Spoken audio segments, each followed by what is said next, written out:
Shut up and sit down.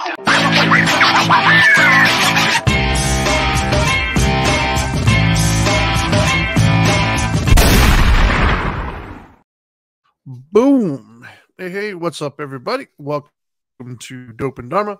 This is the Dharma Time edition, and it is, I think we're on time today. I think today's Tuesday. I haven't looked lately, but it's Tuesday, but it's not 1 o'clock. It's Tuesday. But it's not 1 p.m. No, it is definitely not 1 o'clock. But yeah, but it is Tuesday. So if you're listening to this live on either Facebook, YouTube, or Twitch under Dope and Dharma, it is Tuesday for you as well. Unless, of course, what is it now? Unless you're one of my friends who's in Taiwan listening to this live, it is Tuesday. If it's for him, it's Wednesday morning. But I digress. Taiwan friends? I'm going to assume I do. He's been on the show before. Remember?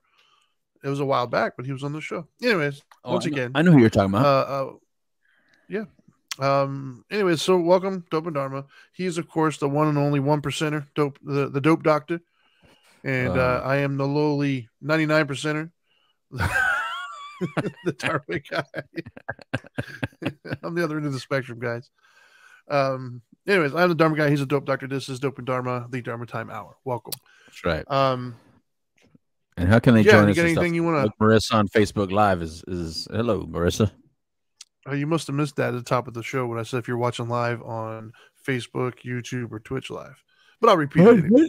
What'd you say, Sonny? Exactly.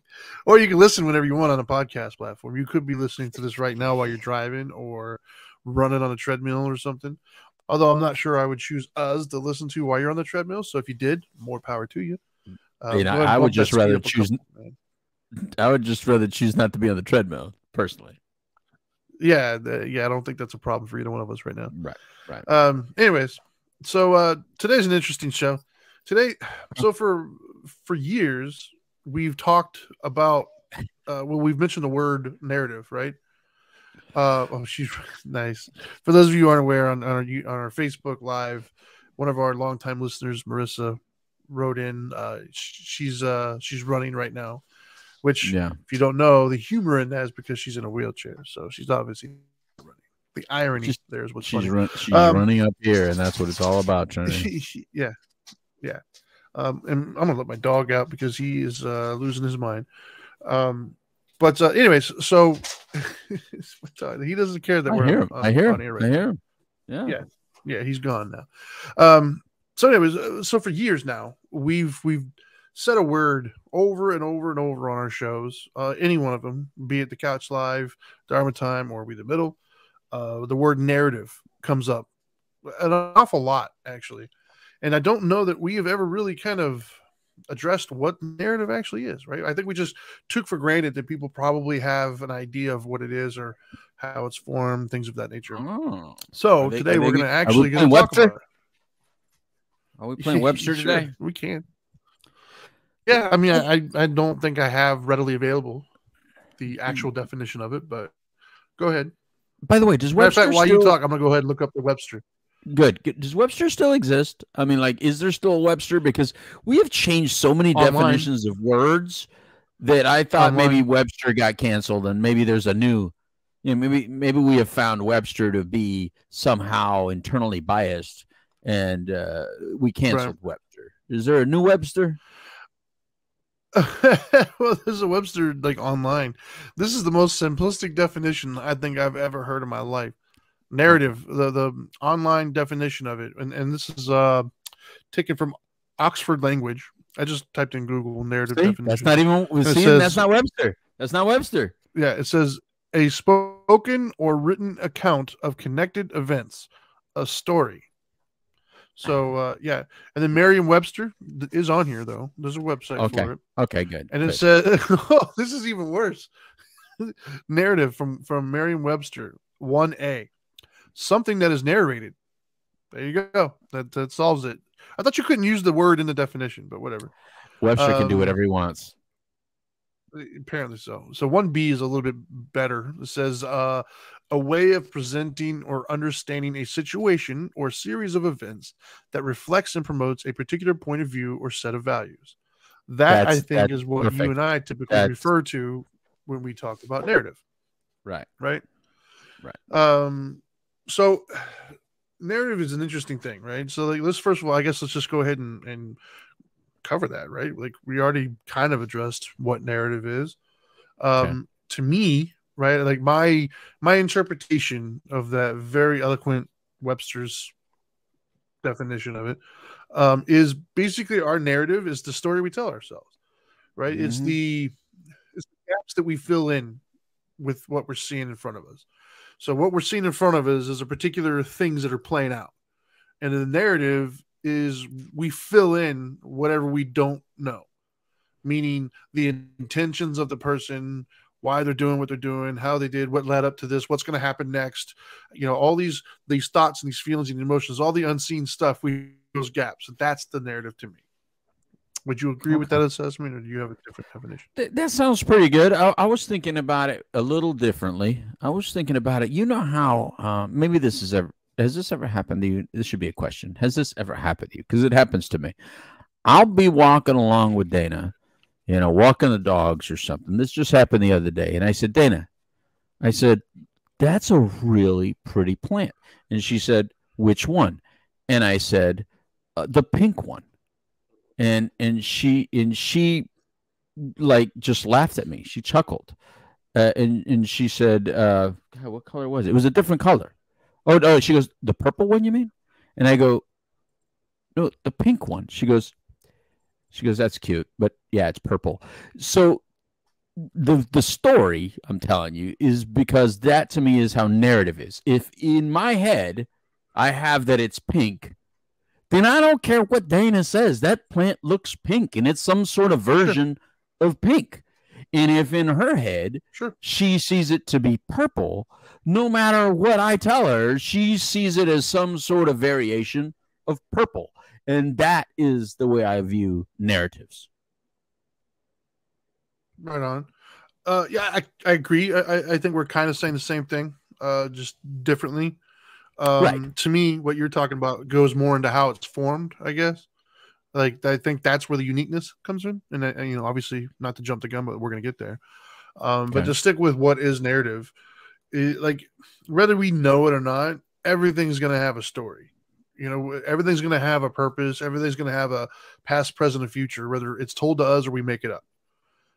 Mm-hmm. Right? If, no matter what it is, somebody comes to you and they say something, and if it's very vague, you're going to immediately try to figure out, right? Because our brain loves to do that. It loves to fill in gaps. Your brain doesn't like unknowns, so it's going to try to know whatever it is, even if it's fake or even if it's made up. Your brain's going to try to know it, and so your brain's going to try to figure out why they said what they said, what they meant when they said it, what were they thinking when they said it, what's going to happen now that they did say it.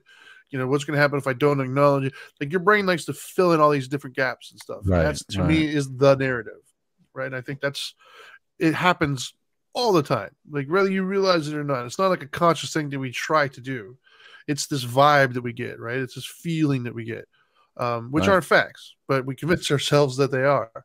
I mean, how many times have we done that? Like, I know I'm guilty of it. I've done it before in my past. I still do it daily, I'm sure. Oh, come on. Where somebody will say or do something, and you'll immediately take offense to it, and then you'll realize afterwards that it was never meant that way. You just kind of took it that way. Or my wife was guilty of telling me all the time about my tone, which half the time I have no idea what she means, but from her perspective, I had a tone, right? But all that really means is she interpreted the way I was saying it in some way that gave her a narrative that, hey, this isn't good. Regardless of what I meant or where I was coming from, in her mind, that tone signifies this. And that we're going to get to why in a second. But the main point I'm trying to drill in here is, if you're listening to this, you have formed narratives in your life. You do it daily. And the people around you do it all the time. So I just don't want anybody walking, well, I don't do that. Yes, you do. That's kind of how it works. Right? I'm sure there's somebody out there who's going to think, well, no, I reserve everything until the facts come. No, you don't. No, you don't. That doesn't mean that based on. We might be on a delay. I apologize if we are. Actually, I think so. It's the Wi-Fi in New Smyrna Beach. It's that 1% Wi-Fi. It's different than your 99% Wi-Fi. Yeah. Well, hey man, we got to punish you somehow. You can't win everything. Yeah, I pay more and get shittier service. But the I forgot what I was going to say. Trinity, go ahead. Why don't you just walk out to the beach real quick? Where the rest of us hang out. Yeah. So, like I said, you were saying the proof is in the pudding, right? The proof is, and you're going to come up with some brilliant example of how we form narrative, whether we realize it or not. But yeah, we do it all the time. The one I see it done the most, right? Which I think is hilarious to me is, and I see my wife do it a lot, which I'm sure anybody who's like a big animal person does. Mm-hmm. We transpose almost our thoughts and our feelings onto that animal, as if the animal's thinking something other than I want food and I'm tired, right? Like we'll think that the dog is like hurt its feelings or something, right? My wife will make sure that if she gives one animal this, she has to give the other animal. Be fair, because she doesn't want the animal thinking this. I'm like, pretty sure the animal's not thinking any of that, but in her mind, that's what they think, right? And so to me, I think that's funny because I don't think she's the only one. I think many people do it, where we think that this animal has deduced all of this logic about what's taking place and who did what, when the animal's probably just sitting there. It reminds me of, have you seen that meme where one, like a girl and a man are laying in bed? At least I assume that's how they identify. Where's this going, a man and a woman are laying in bed, and he is laying on this side staring off into space, and she's laying on this side looking back at him, and there's a thought bubble, and she's like, I bet he's thinking whatever, and then his thought bubble is something completely different than what she thought it was going to be. That's what it reminds me of. He's probably thinking a lot like the dog, which is, I wish she would just scratch my butt. Because that's what my dog is always thinking. My dog is always just wanting for me to just scratch it. That's all he's thinking, I'm pretty sure. I mean, he might say, I want to go potty or I want food. But the third thing he's always thinking is, he's like, can you just scratch my butt real quick? That's it. Based upon my dog's behavior, my guess is he's always thinking either A, I want something to eat, or B, hey, can you give me attention? That's what I'm thinking he's always thinking, but I could be wrong. Who knows? Maybe he's thinking, please don't touch me. Maybe he's thinking, scratch my butt. Watch, maybe scratch his butt real quick. You'll see the look he gives you. He'll do that. He'll do that little look like this. Doug does that. You know what I mean? He just bends. He bends a little bit. Like he's like, that's the spot right there. Yeah, that's what he does. So actually, my dog, if I scratch right above, like right at the base of his tail, he'll start looking at the air. There you go. You go. What's up, Katie? How you doing, Katie? On Facebook Live as well. No, I remember what I was going to say, Trinity. What I was going to say is that the proof is in the statement of my truth. When people say my truth, I accidentally said it the other day on the show, but I didn't mean it the same way. But I laughed when I was doing some reels, and I was like, oh, geez, hey, I said this stupid thing now. It's getting into the normal language, right? To say my truth. That's proof that narrative exists. Right? Because it's like, no, there's a truth. Yes. You think you have a truth, but no, you just have an opinion. You have a perspective. Yeah. Why don't you just call it my perspective? What is wrong with you just saying my perspective is? Instead, you got to say my truth. This is my truth, as if it's something virtuous that we all have to accept because it's your truth. I have to accept it because, it's your truth. I can't argue your truth. Yeah. But when it's your perspective, we can argue it. But that's why people took the word perspective out of it and put the word truth in this. It's like, ha, ha, ha. Now you can't argue it. Yeah. So I think narrative is just like that. More valuable. Because if anybody would say, hey, man, that's just my narrative. Like, that is the most honest thing you could say. But who's going to say that, Trinity? Who's going to say that's just my opinion anymore? Yeah. Or that's just my narrative anymore? Nope. Just old people like me still use that word. Yeah. And yeah, same here. I get in trouble all the time. It's like, oh, that's your perspective. That doesn't mean it's the truth. Yeah, exactly. Well, and so how do we form that, right? Like, how is narrative formed? I think that, I blame your parents. Realize once yeah, my mom didn't hug me enough. But we joke, but that's kind of how it goes, right? Like what we don't realize is from an early age, we're like a clean slate. And as we go through life, as we see things, as we experience things, as things happen around us that we go through, right. You know, our brain is learning. It's learning to guess what's going to happen next based upon what happened previously. Right. And that's all quote unquote reality is, right? All reality is our best guess of what's going to happen next based upon what we've seen in the past. Sometimes we're right. Sometimes we're not.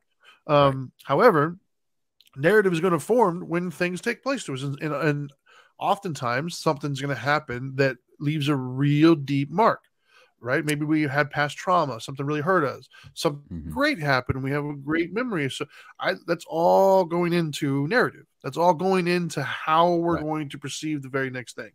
For example, right? This is a horrible, horrible example, but it popped in my head, so I'm going to run with it. It's terrible. We're talking about dogs, right? I've been around many, many dogs in my life. And there's been some dogs in my life that I've walked up to that I've never even met before ever. It's just a brand new dog. And when I go down to pet it, sometimes it'll flinch. It'll go back. Well, I don't have any experience with this dog ever in my life. I've never met it. However, I can already tell you its past. I can already tell you that dog's probably been abused. How do I know that? Because it had no reason to think that I was going to do anything other than put my hand out to pet it or love on it or whatever. However, it looked at me and something about it said, hey, I'm gonna pull back just in case it's gonna hit me. So somewhere in that dog's life, it's learned when somebody comes this direction, it's very likely they're gonna hurt me. So I'm gonna pull back and pull away. That's narrative. It filled in the narrative about what he thinks is gonna happen, not based on anything other than what it's been through. And I've seen other dogs who get aggressive or whatever. So like we all do that. We see it mostly in relationships, right? Like how many times in relationships, if you know the person doesn't text you back right away, then all of a sudden they're cheating on you or whatever it might be. Like we have this narrative that we fill in, and it's not necessarily based on that person or their behavior or our relationship with them. Oftentimes it's based upon, hey, this person hurt me in the past or whatever it might be. So therefore I think you could be doing it as well. And so that to me is partly how our narratives are formed. I think the other part is our community, right? Where we come from, our environment, our culture, how we're raised, the things that were brought up. I'm trying to think of examples here. I know like a lot of my Spanish friends, in their culture, the way they're brought up, when you meet one another, you kiss each other on the cheek or something like that. And it's totally normal. But when I was a kid, when I was first introduced to that, I was like, what the hell's going on? It didn't make sense to me. I didn't understand what was happening. So for me, my narrative was that was weird and inappropriate, to whereas my Spanish friends are like, it's weird and inappropriate that you don't do that. Right. And so, and I had to realize that wasn't my truth. That was just my narrative. That's what I was raised around. That's what I was used to. So therefore I had to realize, okay, well, there's a different way of looking at things. It's not inherently bad. It's just different. Right. And so like, if for instance, is an example of how that could go terribly wrong is if you're like a jealous person or something like that, and you see somebody greet your spouse with a hug and a kiss like that, if you don't know that those are normal behavior, you might get upset. Like, what are you doing? What? So that's an example, I think, of how narrative is formed and how it can be a problem. So what are your thoughts? How is narrative formed to you? Narrative to me is formed by people pissing you off. I think it starts in childhood. Your parents are the first ones to piss you off. So you form narratives of the parent, anti-establishment. That's your original establishment, right? Which is why you want no rules and no boundaries. And parents, you just don't understand. Age ain't nothing but a thing. You know what I mean? Because I'm 7. What do you mean I got to be an adult? You know what I mean? If 7's old enough. Yeah. What do you mean I can't walk across the street? Watch me. I'll walk across that street when you go to sleep. You know what I mean? So you start forming all kinds of narratives by the oppression that you start feeling from your parents. And then the oppressor gets big, and then it becomes the school, and then bigger, and then it becomes the law enforcement, and then it becomes the government. It's always someone else, right? It's always the bigger oppressor. It's always the man holding you down. It's always the man. It's always well, not anymore. No, it could be a woman or they. So whatever, because they are badasses and they control you. So I'm going to call them theys, because they are plural. And so I think that's how narratives are formed. They're formed by a series of events that piss you off, or like you even said, or you got celebrated. So either celebration or piss you off. But the ones that are deeper and the ones that you tend to argue the most are the ones that piss you off, because again, that's your truth, right? That becomes your perspective of a certain thing. That becomes your narrative. That becomes your ideology of the world. And look, we both work in addictions, right? So there is not one person out there that's ever had a drug addict or an alcoholic within their close circle that doesn't feel like they know what alcoholism or drug addiction is. By having it within your circle, you automatically think, look, I know I had one. I know my uncle was one. My dad was one. My mom was one. I was one. He was one. She was one. They were one. You know, we all have that lived experience, right? And if we have that lived experience, then we feel that's truth. Not really understand that science doesn't work that way. Science is a lot broader than that. It has layers to it. It has variables attached to it, right? You have to have a constant. You have to have an unaffected one. You have to have a control, right? And you have to have more subjects than just one. Can you imagine if we would put out medication the way some people create narratives? They create a narrative from their one life, right? Or their little circle. Can you imagine if we would create a medication based on just your experience? Just yours. It worked for me, so it must work for everybody. Hey, by the way, terrifies me. By the way, the internet's full of those medications that aren't really FDA approved, but you're all buying them anyway because somebody out there is on TikTok going, "Hey, this worked for me. It gave me a bunch of energy. I lost tons of weight." Or that's narrative. that's somebody's experience, but it doesn't mean it's going to work for you. It's and then there's things that would work for most people. See, the thing about it, Trinity, is that nothing works for everybody. Nothing is 100% useful for everybody. And people, if you're waiting for that, then you don't even understand science yourself. And you need to go back to 6th grade and play with the Bunsen burners all over again so you can get here. Because you fast forwarded to the end thinking that you were going to understand it, and you're walking around not understanding it and not getting it. And by doing that, you're having a lot of arguments with people about some really important things, but you miss the entire scientific method in the middle. You need to go back and understand what the scientific method is so you can be a happier person, because you don't look happy. You sound frustrated. You sound angry. You're losing friends. You're losing family members. And worst of all, you're losing yourself. You don't even know what you think and believe anymore, because your narrative is guiding which exit you get off of and which road you take and which road you travel. And when your narrative is guiding all that instead of your true passion, or instead of your true purpose of why you were even created and built in the first place, like, why is that not an issue anymore? Why do you care what a turtle was created for, but you have no freaking understanding of why you were created? Like, you understand that a turtle should be protected from the moment it's an egg. You can't even walk and stomp around it. You can't even turn on a flashlight or anything. But for some reason, it doesn't matter where you came from. What only matters is your truth and how you feel and what you want and what you think. That is why you're frustrated and depressed and anxiety-ridden and frustrated with all the rest of us. And you think we're all idiots. No, it's not that we're all idiots. It's just that we're allowed. Well, we are. Let me take that back. We all are idiots, but so are you. Yeah. That's part of it. Humans are idiots. Yeah. We're brilliant and idiots all at the same time. That's called life. Your entire life, you're creating this balance between your complete idiotic thought process and your true brilliance, and that's your life. You're constantly balancing your brilliance with your idiocy. That's my perspective, by the way. That's my narrative, Trinity. And there you go. There's a word that I can think of that I was very, very thankful that I learned back in the day. Not because of the word itself, but because of what the concept that it taught me. And that was anecdotal.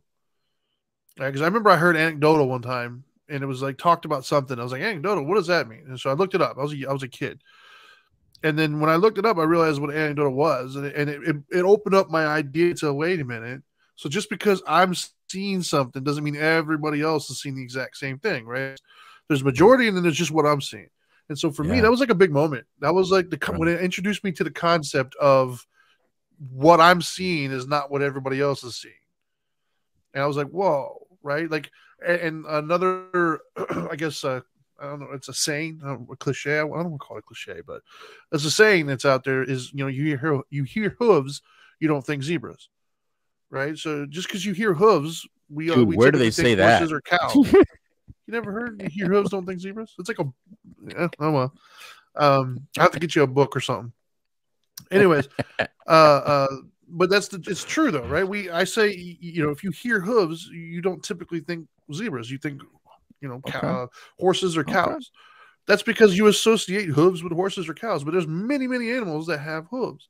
So it's just a saying to express the same idea that we're talking about. But for me, anecdotal was the word that when I was a kid took me down a path that I was very grateful for, because not everybody has the same lived experiences. Even if you come from the same neighborhood, even if you come from the same family, same house, right? How many twins are completely different as far as what they're interested in, and they have the same parents, same exact background, but one turned out this way and one turned out that way. And so that to me is the definition of anecdotal, right? Like you can't. Another example that you said one time, and I think you were being tongue in cheek with it, but I still thought it was hilarious, and it's profound, right? And it's simplistic, but it's profound in the sense of the debate about spanking kids, right? So many of us who are the older generation, we got spanked, and we think back of, you know what? I learned my lesson, right? I had to get spanked a little bit. I got it. So that's all the younger generation needs is spanking. Well, on the flip side of that, if your life turned out horribly, you're probably thinking, I'm never going to spank my kids because that's what caused it. And so when you point out one time, it's like, yeah, because there's nobody in prison who ever got spanked as a kid. It has to make you stop and think, well, wait a minute. Yeah, there's probably a lot of people in prison who got spanked or even worse, and it didn't work. Exactly. And so this it's anecdotal in the sense of, well, it worked for me, should work for you. Or the other phrase I love so much that kind of goes hand in hand with narrative that I've heard countless times when we were doing the groups for addiction stuff, when I've done the stuff with the spiritual coaching and everything, I hear it nonstop. And it's the basis for narrative, it's the basis for judgment, it's the basis for the criticism, and it makes us feel wonderful, and that is they should have known. And it's like, well, hold up. I remember having a conversation with somebody. I think it was one of my classes one time. I used to do it at the cafe or whatever. And this girl that was in my class was so excited about kind of standing up to somebody who she thought was being loud and aggressive. And in her mind, he was being loud and aggressive because he was angry at her and he was trying to control her and just this monster bearing down on her. And I was like, wait. And so I dug a little bit deeper and I found out that I was more on the mark than off the mark. But I was like, well, how do you know he's not just from a family or a community that's just how you talk with one another? You just get loud. Like you're loud, you're boisterous, you're aggressive. Maybe that's just how, he's from a big Italian family, it turns out, from Brooklyn. Like that's just how they talk. Like in his mind, he wasn't being mean or aggressive. He was just talking. That's just how because I've had some friends from New York who are boisterous and everything. I keep saying New York, but they're from everywhere. But there's just hang around my house a little bit, Trinity. Hang around my house. We're just loud.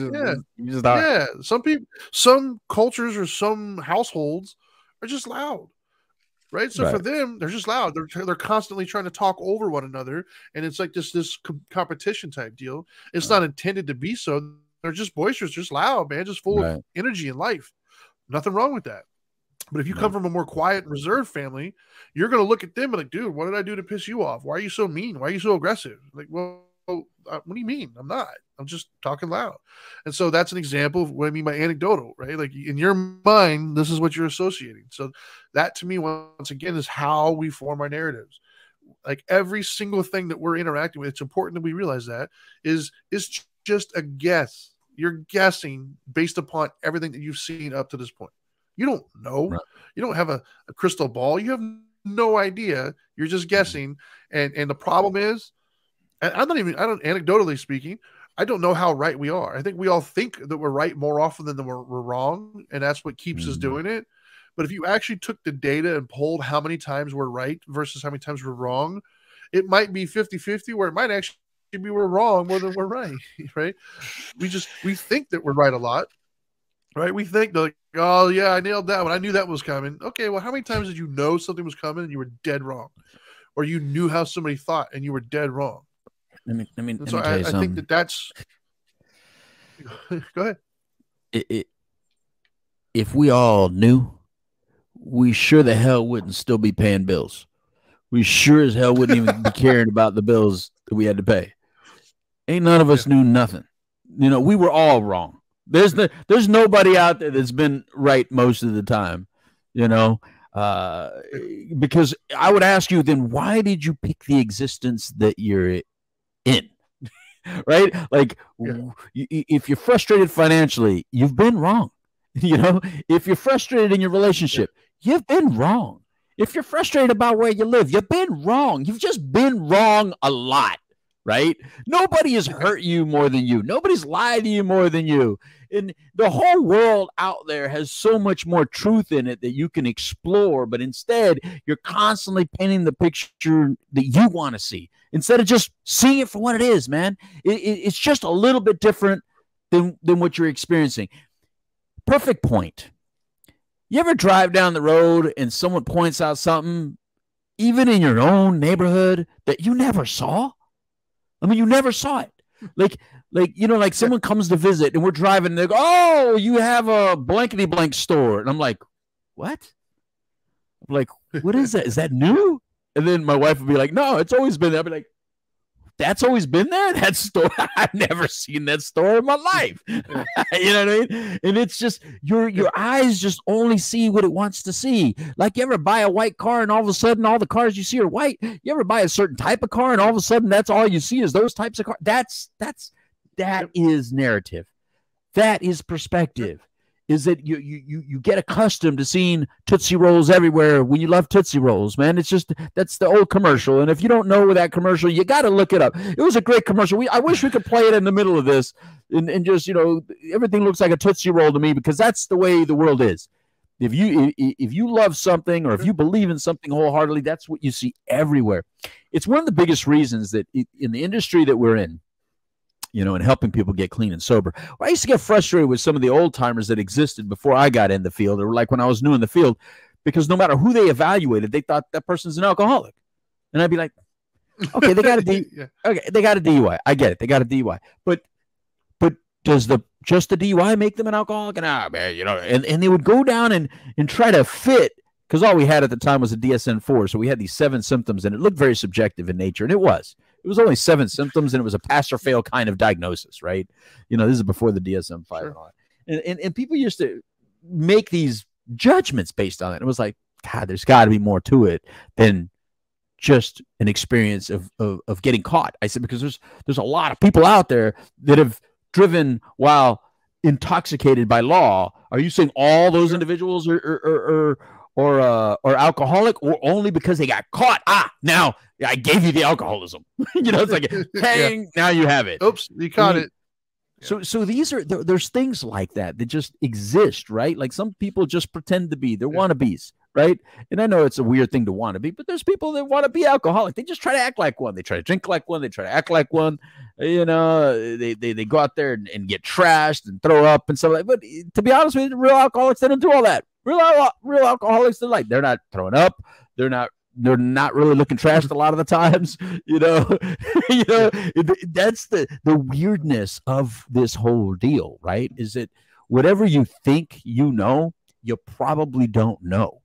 And that's the secret to the sauce that we're all simmering in, right? Is that we really only know the ingredient we're putting in, and even that ingredient we're blind to. We're most blind to the ingredient we're providing. So if we're most blind to the ingredient we're providing, then what makes you think you understand my ingredient and Trinity's ingredient and everybody else's ingredient to this nice little special sauce that we're all just simmering in? Look, I'm on a need-to-know basis, and I'll let you know when I die. I'm hoping that I get all the answers in, but if I don't, I'll just come back and do this all over again and be just as ignorant the second time as I was this time. Yeah. I think so the word that popped in my head when you were talking was confirmation bias, right? Like, so oftentimes we'll formulate a hypothesis, right? We'll come up with this idea, this thought, and then we look for things to prove that thought right. That was why early on, somebody would ask me like if I would look at my wife's purse or something like that. I was like, no. I was like, what do do you trust her that much? I was like, first of all, yeah. Why would I be with her if I didn't trust her? Secondly, if I go looking for something, I'm going to find it, whether it's there or not. It doesn't matter. If I approach every situation that, hey, this is what it is, then my brain is going to bend every single thing to make that a possibility. And so that's one of the reasons why I love science, for instance, because in science, you form a hypothesis and then you spend all your time trying to disprove it. And at the end of the day, if you try to disprove it and it still comes out to be true, then it's objectively true. Right. And I think that we need to do more of that. And we don't. We approach the situation. You know how many times I've seen the situation play out where the person is so convinced that their narrative is correct that they don't even believe when the other person tells them that it's not, and it's about them, right? Like, how many times have you been in or seen somebody in a situation where they thought that they know what you're thinking and you tell them no, and they oh yeah, right, like they still don't believe you. They're so convinced in their narrative that they don't even believe you when you're telling them no, that wasn't in my mind at all, right? And it happens all the time, usually like, close relationships, but we get so convinced in a narrative that we don't even believe when the evidence is presented otherwise by the only person that would actually know. We're still so convinced that it's more reason to think that you're lying to me, who, maybe you're a close person in my life. You have no benefit of lying to me. You have nothing to gain. You're not a liar. There's no reason why you would lie. It's still more believable to us that you're lying than we were wrong in our narrative. That's how powerful narrative can be. Yeah, you're right. But like, when you said that, I was thinking about, like the old studies back in the day when they would show like a chimpanzee trying to stick these toys and the little kid things like the square and this in the circle and the circle and the square. And the chimp was smart enough to figure it out. But we see people every day online, like just clearly not figuring it. And not only they're not figuring out, but they got a whole bunch of people behind them that just I don't know why that circle didn't fit in that square. That circle should have fit in that square. You know what? That they shortened you. They messed with you. That circle is supposed to fit in the square, but they somehow they messed it up, and they did that on purpose to you to make you look so. No. How about the circle just doesn't fit in square? It doesn't do it. I mean, it's sad to see how much primates are actually more intelligent than us in regards to learning, because whatever part of the brain creates a narrative, animals don't have it. Animals go on basic instincts, man. If it doesn't work, not only do they no longer do it, but the next generation comes out with that knowledge to not even do it in the first place. Yep. Because you said that the dog, like you met a dog and the dog was just like somehow had put off to you, right? But that's because it's a domesticated dog. Domesticated dogs, they have our stupidity now. Like they're just like, they learn like that. They lost their basic instinct of just knowing whatever. By the way, I think because you're huge, Trinity. I mean, you're really large, so somebody your size was coming up to me, I'm gonna flinch too, brother. And trust me, the only person I really flinch to is my 5'4" mother, and she used to have a hell of a punch. She probably still does. but anyway, but animals automatically know what's dangerous and not dangerous until they get domesticated, and then they accidentally trust and distrust incorrectly, right? Sure. That's why we're not supposed to feed the alligators.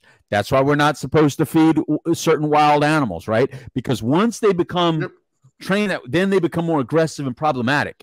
See, that's the issue. Once we try to humanify. Can I say that? Is that a word, Trinity? Humanize, maybe. I like humanify better, Trinity. It sounds cooler. Yeah, we can go that. I'm gonna go that route. Humidify, but that's all right. No, humanify. We like to humanify things. And when Marissa on Facebook Live is trying to tell me humanize also. Nope. I don't like humanize. It's humanify. We try to humanify things. When we do that, we somehow screw it up, right? Because what we forget is that everything is natural, including us. We are part of nature. Like, you've said it before, right? We're your nature, I'm nature. That means everything we create, no matter how abnormal or weird it is, no matter how metallic it is, no matter how electronic it is, it's still nature. it's still part of nature because we're part of nature. Yep. And therefore everything we've created is nature, right? So it's that same thing. Somehow we took that understanding and go, oh no, this is technology and that's nature. And so now we all have this idea that nature must mean trails and hiking and woods. And you say, why does that mean nature? You're like, well, because everybody knows that that's nature. Well, yeah, right. But it's going on the assumption that somehow we built this stuff from some foreign object. Then, like, no, it's all built from. See, so that's how narratives are formed. They're formed by accepted ideology, right? So if we continue to change accepted ideology and accepted things that are just known, and we start creating these stories and we all follow it like little sheep, yep, that's true, that's true. Then what happens in the future? In the futures, that becomes the truth. That now becomes the truth. I am 1,000% glad that you brought that up because it reminded me. So what we collectively don't understand is how malleable our narrative really is. We think that our narrative is truth oftentimes, and it's cemented in stone, and nobody could ever push us off of it. No, there's some studies out there, and I encourage you guys, if you're listening to this, to look it up. I don't remember the names of them, but you can type in the basic description and you'll get it. Louis might even know the names, but I'm thinking of one particular study where and it's been duplicated multiple times, where they'll have a group of people in a classroom type setting or in just a general area. And they'll take three lines, and they'll ask which line is the longest line. And then they'll have paid actors, or they'll have people who are in on the experiment who all pick purposely the wrong line. And when I say how long the line is, I'm not talking about like they're within millimeters. No. Like obviously different. Like, even a blind person could probably see that this line is longer. Mm-hmm. But if everybody in the group says that line A is longer, even though line C is clearly longer, the person who's not in on the experiment, more often than not, switches their answer to align with the group thinking. Yep. Even though they know the right answer and they were going to say the right answer, but because everybody before them said the wrong answer, they just assumed that maybe they knew something they didn't, or they questioned their own reality based upon what other people were saying. That's how easily our narrative is messed up. Right. Marketing, right? Marketing is a perfect example how our narrative can be manipulated and messed up. We get sold things that we don't need, that we don't want, but we buy them anyways. There's so much science that goes into how easily our narrative is done, that the whole reason why they came up with small, medium, large is to get you to buy the medium, right? Because when science shows if there's three choices, we'll take the one in the middle. If there's two choices, we don't know which one. If there's too many choices, we don't know which one. 3 is the perfect number. Why? Because we all go to the middle, right? And so there's outliers, of course. But my point is, we're not as like concrete and individual as we think that we are. We're very easily malleable. There's so many things around us that affect what we think is our truth. It's not really your truth. It's just, once again, the things that you're around, the things that you've experienced, it all impacts what your guess is about what's going to happen next or what should happen next. And so it's not this scientific ironclad, truth that you think it is. No, it's an illusion. It's an illusion based upon everything that you've been through, everything you've seen, everything you've experienced, everybody around you that you respect or don't respect. It's all it's like a house of cards, right? That's just going to collapse at any given moment because it's not as solid as you think it is. Some things might be, but I would say many of them are not. So I'm glad that you brought that up, by the way. Trinity, and it's not even everything we experienced. It's actually how we interpreted everything we experienced. Yeah. Because again, going back to the siblings, not even twins, just regular siblings, because everybody, not everybody, most people out there, well, how about many? Let's use the word many. You see, I can't even say things that I allow myself to say. Many of us have siblings, right? And the parents are always go, I don't know what happened to Louis. They were both raised the same. I don't know why Louis acts like that and Jimmy acts like that. They're both raised in the same household. They both went to church. They both, and it's like, I don't know, but there's little differences. You know what's more important than the genetics that you've been given is how are you interpreting the genetics that you've been giving? And if you interpret them in a negative way, a painful way, an unacceptable way, you're going to live the rest of your life trying to change that or correct that or fix that. And that involves the need for help. That involves the need for some conversation. And unfortunately, we don't live in a very loving, available bubble that we can have a truthful conversation about my personal feelings, attitude, confusion without someone else's interpretation. So I'm kind of excited about this AI technology ability that exists in the point where if you can truly feed the AI with all perspectives and not leaning in any one direction, man, good luck.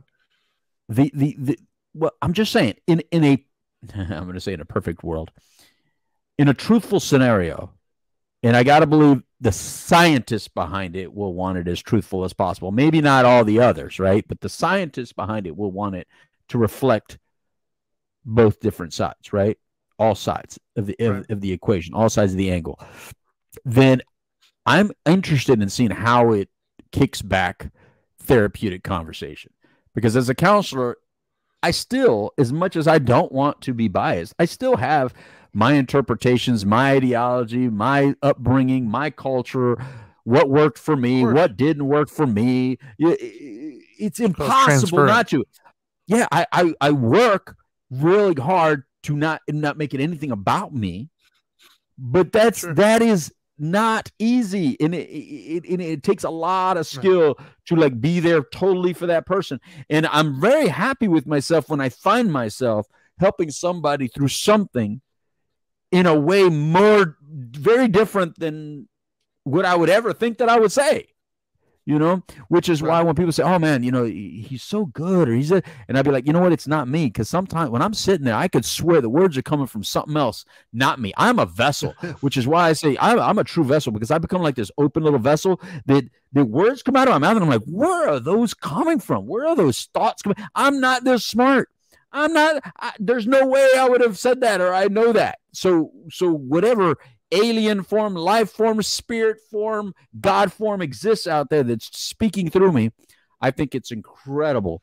And so if AI can, if that's what AI is, and it's using me right now, then we need more of that. But instead of it using me, we know it's a machine. Instead of you thinking it was Louis, but really I'm I'll peel my skin and you'll see that I'm metal underneath, and that freaked me out. So I would hope not. I hope I'm not a lizard underneath this thing. You know what I mean? I don't know. Am I only RH positive or RH negative or whatever?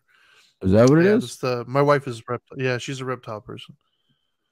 Yeah, we'll talk about that off air. It's a funny thing with RH in your blood. But anyways, what are you saying right now? You digress, and you threw me in the hole with you now, though. So now I'm in the hole with the RH negative lizard, and I don't know how to get out of the hole with the RH negative. Can you pull me out of the hole, please? There's like RH positive and negative, and the majority, I don't remember which one it is. I think majority of those are RH positive, I think, and then like a very small percentage is RH negative, and there was like these conspiracy theories that the RH negative people were lizard people. It's a funny thing, but my wife is one of them. Pull me out of the hole. I said, pull me out of the hole. You're digging me in the hole. You gave me a shovel. Yes. You gave me a shovel. I asked for a ladder, right? Yes. And then you go, oh, he wants a shovel. No, I don't want a shovel. Yes. I want a ladder. Yes. Get me out of the hole. I'm going to encourage the rabbit hole. So let's go ahead and dig down this rabbit hole then, right? Can we change it there? Let's start there. And yes, we 100% can change our narrative. Okay. Is it easy? No, it's not. Is it doable? Yes. With some consistency and some mindfulness. Yeah. And kind of what I mean by that, right, is for me, whenever I approach a situation, number one, I try to keep in mind the unknown, and that is anything other than what's happening right in front of me. I don't know what they're thinking. I don't know why they did what they did. I don't know what they're feeling about that. As much as I want to convince myself that I'm all knowing and all seeing, and I know what they're, no, I don't. And I have to keep that in mind. So like with my kids, for instance, when they come to me, the father in me wants to kick in and just explain to them all this stuff, because based upon my narrative, this is what they're thinking, this is what they're doing, this is what they need to hear. Right. And it comes off as lecturing. But instead, I need to, I do my best to listen more and try to really truly understand where they're coming from, and realizing their narrative. And their narrative at their age is, I'm trying to fit in. I'm trying to be cool. It matters to them, right? Because I catch myself all the time. They'll say or do something, and I'm like, oh, what are you doing? That's ridiculous. But then I have to stop and think, like, wait a minute. When I was 13 years old, I was doing some really ridiculous things that made sense to me. That doesn't mean that I don't bust their chops every now and then, right? Because my two oldest ones, I'm going to go ahead and call them out here, because hilarious. I let them do it, right? But I'm sorry, I cracked on them quite a bit. I did make fun of them a little bit. It wasn't fun. But my two older ones, before they left the house, when they were probably about 16 or so, give or take, each of them, they both did it, and they were a couple years apart, so they followed each other. They did this. So one time I'm sitting in the living room, and one of them comes out wearing glasses, but they don't wear glasses. And the glasses were like clear frames. There was no prescription. It was just glasses to look like they had prescription glasses. And I was like, what, why are you wearing glasses? You don't wear glasses. I'm like, no, I was like, but you don't wear glasses. Like, why are you trying to, do you want me to get you like a neck brace too? Just in case? Like, what are we doing here? Right. And I used to crack on them. I would crack on them for doing those things. Cause it's like, why are you giving yourself an ailment that you don't have? Because I remember when I was a kid, people made fun of 4 eyes. Like, you had glasses. Oh, there's something wrong with you. And so here they are trying to have a prescription, basically. So my point in all that is I try to keep in mind that their narrative is important as well. Their narrative is not my narrative. I can't answer them as a 40-something-year-old dude who sees the trivialness of trying to wear fake glasses to fit in. Because, of course, as an adult, I don't care about that. But my image and my life isn't wrapped up in what my peers think right now, like theirs is. And so I can't negate what they feel, because I'm going to lose them. They're never going to listen to me. It's going to be parents don't understand. So I have to try to understand. I have to try to understand that to them, it really, truly is important to be accepted when they go to school.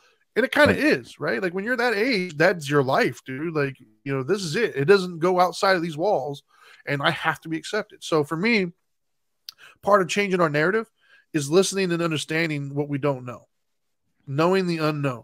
There are things that I don't have answers for. Instead of me desperately trying to answer those, I'm going to listen, and I'm going to try to fully wrap my head around what's happening. That is one of the ways that I started to try to change my own narrative. What about you? What are your thoughts? I know you were itching there for a little while. Hopefully you didn't forget. You got to do the Darian thing.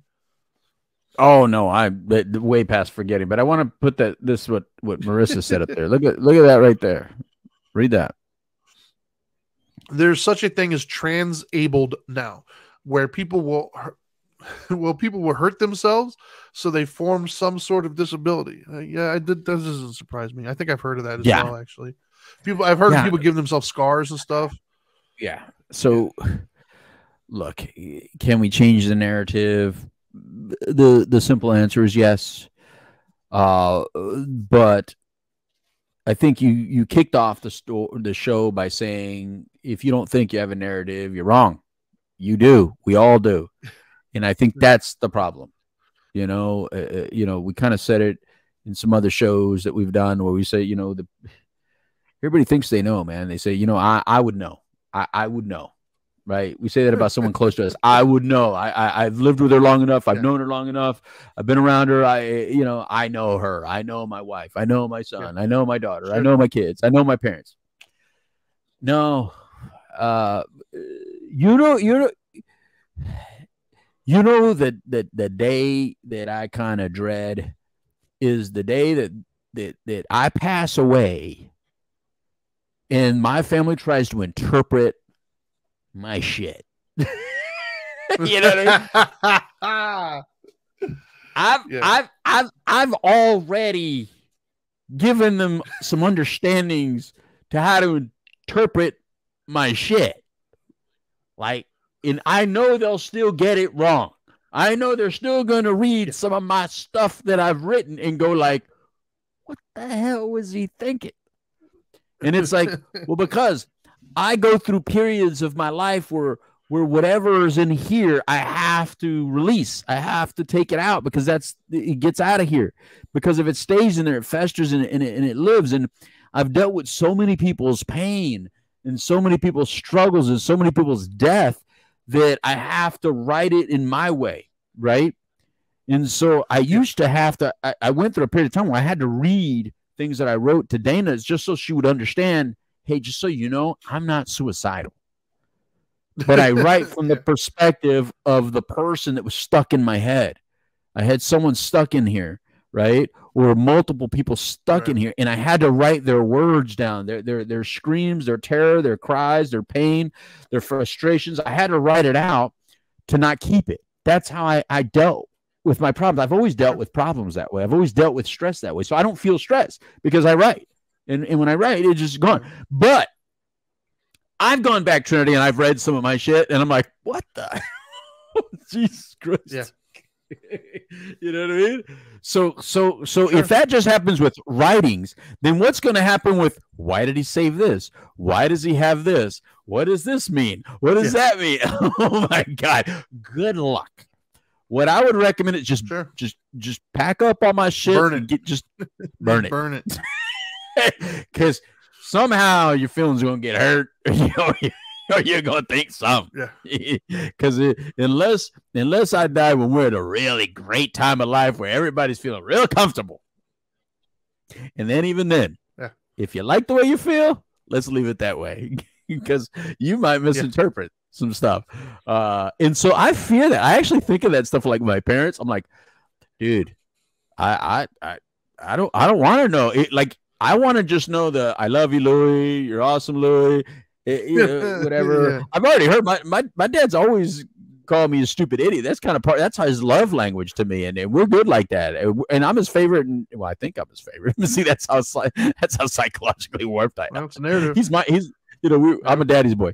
So, but I would hate to accidentally find something that he wrote and misinterpret it. Like, is he talking about me? And then totally.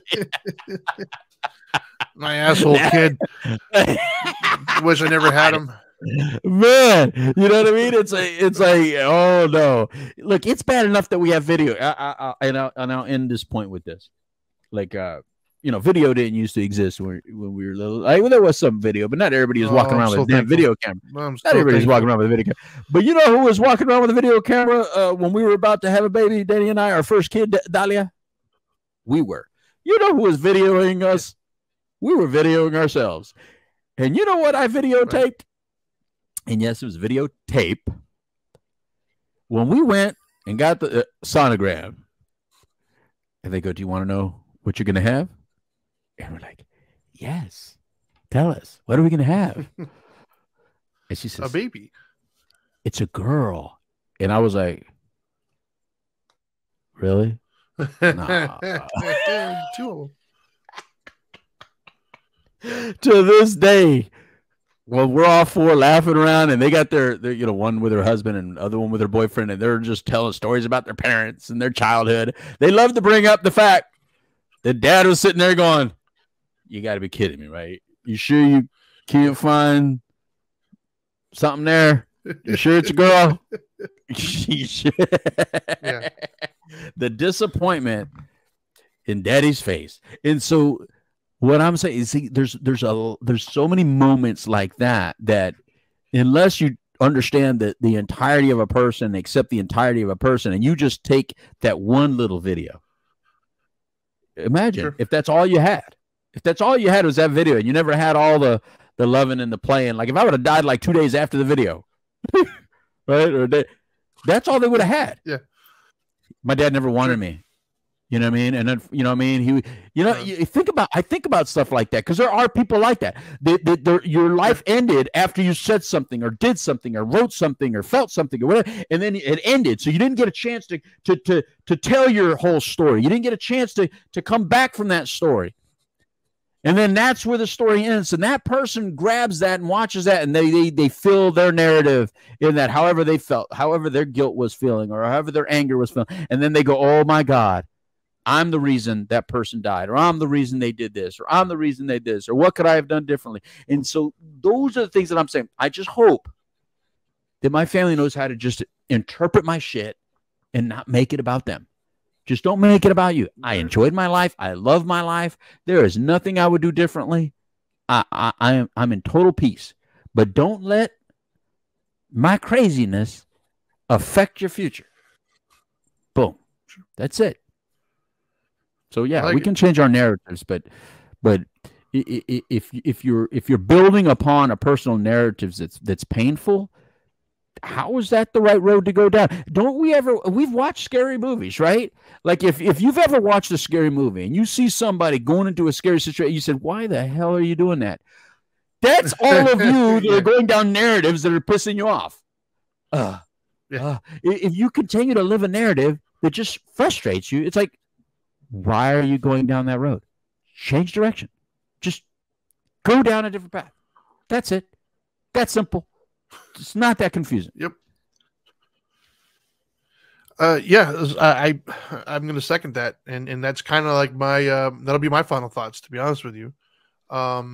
Before I get to those, just real quick, once again, some housekeeping. Thank you so much for tuning in. As always, you can check us out on Facebook, YouTube, and Twitch live, or on any of your podcast platforms. Like, share, comment, all that fun stuff. It really does help. My final thoughts, man, really, to be honest with you, are just the best way to heal, or excuse me, the best way to change it. I just gave it up. The best way to change a narrative is to heal. That's the best way, is to heal from your traumas, heal from the past pains. Don't run from them. Don't hide from them. Heal, address them, confront them, figure out how it impacted you and why. Try to understand the context of the situation and realize that the people who hurt you were kind of hurting, because hurt people, and try to forgive, try to grieve. All these things that we hear all the time, these crazy therapeutic ideas that sound so they're stupid and corny. Do them. They work and they help, right? Because the healthy people have healthy narratives usually. Unhealthy people typically have unhealthy narratives, because they're based upon all the traumas in the past that they haven't healed from, and they're still duplicating those same things over and over and over. They're replicating everything that's ever hurt them, and they're just doing it again. So the best way to change your narrative, first of all, yes, you can do it. Second of all, it's extremely hard. Third of all, the best way to do it is to heal. And the healing looks different for different people. For some people, healing is going to therapy. For some people, healing is moving on. For other people, healing is spirituality. Like, whatever it is for you, I encourage you to find that and dedicate some time with that intent, with the intent of, I need to heal. I need to change my narrative. Acknowledge that you have one. Try to figure out if it's helping you or hurting you, and modify it. To me, that's the best way to change the narrative. So, and that is all I got, by the way, kids. Appreciate you guys for tuning in. Today is Tuesday, so you might hear, yeah, exactly. Let that shit go. We may or may not be on Friday for We the Middle. I know we got some political stuff coming up, some major moves happening in the United States here. If you don't hear from us on Friday, you'll hear from us shortly afterwards. So stay tuned. Hit the notifications button on whatever you're watching or listening on. Follow us on social media. He is at the Dope Doctor. I am at the Dharma Guy. We are at Dope and Dharma. And that's all I got. Now that you know better, do better.